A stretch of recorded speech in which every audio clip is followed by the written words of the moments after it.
FERC tells New York to rewrite its tariff to speed up data center hookups, and in the same week, the siting fights are turning into actual legal exposure.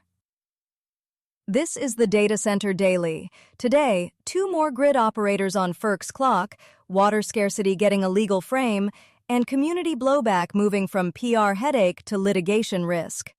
3 constraints, 1 docket cycle. Stick around, we're connecting all of it. This one's from JDSupra. NYISO and its transmission owners are required to submit a response justifying the existing tariff language or proposing tariff revisions addressing FERC's concerns within 60 days, i.e. by August 17, 2026. Order at P38. The order also directs NYISO to file an informational report within 30 days addressing how NYISO intends to ensure that adequate generation will be available to serve existing and new large loads. FERC's June 18th order tells NYISO and its transmission owners to show cause why the tariff isn't unjust and unreasonable for large loads. It's the first one this week that names actual tariff language, the application process, the study process, co-location terms. And that puts a 7th operator in the crosshairs, 6 in the blanket order, then NYISO and SPP landing separately. FERC's clearly working operator by operator, not waving one wand. Here's the line that actually has teeth. They're demanding a pro forma cost recovery agreement, so the large load eats the network upgrades it triggers. Finally, somebody puts in writing that the hyperscaler pays for its own steel, not the guy with the porch light. But this is a coastal market with its own interconnection mess. And NARUC's been screaming about state jurisdiction. So when NYISO's transmission owners file back, do the state PSCs get a seat, or do they find out after the fact? Exactly.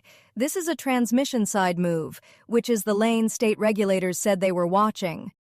Mondak writes, on June 18, 2026, the Federal Energy Regulatory Commission, FERC, or the Commission, issued an order to Southwest Power Pool, Inc., SPP, directing SPP and SPP transmission owners to show cause as to why SPP's tariff should not be unjust and unreasonable.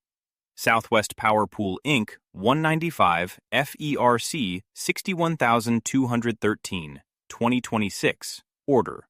Because it fails to sufficiently. On June 18th, FERC ordered SPP and its transmission owners to show cause why the tariff isn't unjust and unreasonable. What FERC calls out is the large load transmission study process and cost shifting among transmission customers. Right after the NYISO order we just hit. Different market, very different load profile. SPP is the queue soaking up wind and solar across the middle of the country, not coastal hyperscaler demand.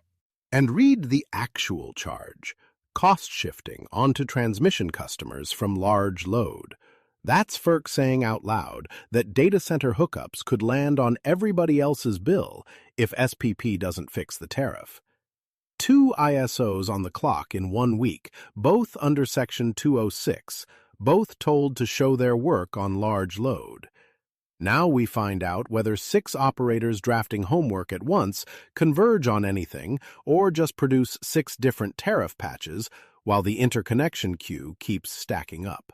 Akingump's authors also flag the alternative transmission technologies piece. FERC wants SPP to prove it's actually evaluating grid-enhancing tech before it builds new lines and bills it out. Here's ArentFox Schiff. States are imposing disclosure, permitting, and conservation requirements on data center water usage.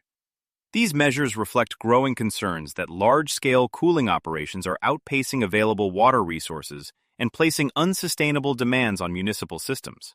97% of the water these things drink comes from municipal drinking systems, the same pipes feeding your kitchen tap.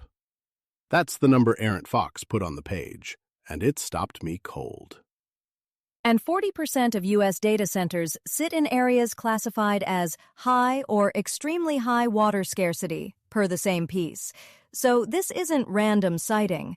They're parking thirsty load right where the water's already short. Here's what gets me. Water sourcing never shows up in the grid interconnection filing. None of it. So when a drought restriction hits a county, it treats a 200-megawatt data haul exactly like somebody's lawn sprinkler. What's new here is the framing. ArentFox calls it a rapidly evolving compliance landscape. Water's moving from an operational footnote into a legal risk category, the same direction the Virginia DEQ groundwater story was already pointing. Kelly Black, writing in Mondoc, On June 2, 2026, the residents of Monterey Park, California, used their ballots to overwhelmingly oppose the prospect of a data center project ever being constructed in their city. Measure NDC, Community Act Prohibiting Data Centers, was endorsed by 88.1% of the city's eligible voters as of the date of this article. Monterey Park voters didn't write a strongly worded letter. They passed Measure NDC, a flat ban on data centers, on June 2nd. Overwhelmingly. That's a ballot box telling a developer, never, not here. And Fenimore frames the shift. Community opposition now sits under legal risk instead of just public relations. Zoning challenges, attacks on the administrative record. Developers have to underwrite that now. Which is the dark joke. All week, the lawyers told developers a robust administrative record protects you. Turns out the residents can build their own record and swing it the other way. Timing's the thing. This lands the same week Fairfax seats an interim director on a 2.24 million square foot application. David Allen's replacement takes that gavel into exactly this legal risk environment. If the Data Center Daily helps you stay ahead, take a moment to subscribe and leave a review wherever you're listening. It really helps other people find the show, and it helps us keep bringing you the briefing. What we're watching next. NYISO has to file an informational report within 30 days of the June 18th order on how it plans to ensure adequate generation for existing and new large loads. NYISO and its transmission owners also have an August 17, 2026 deadline on the tariff issues FERC flagged. Links to the stories we covered are in the show notes if you want to dig in further. That's the Data Center Daily for today. This is a Lantern podcast.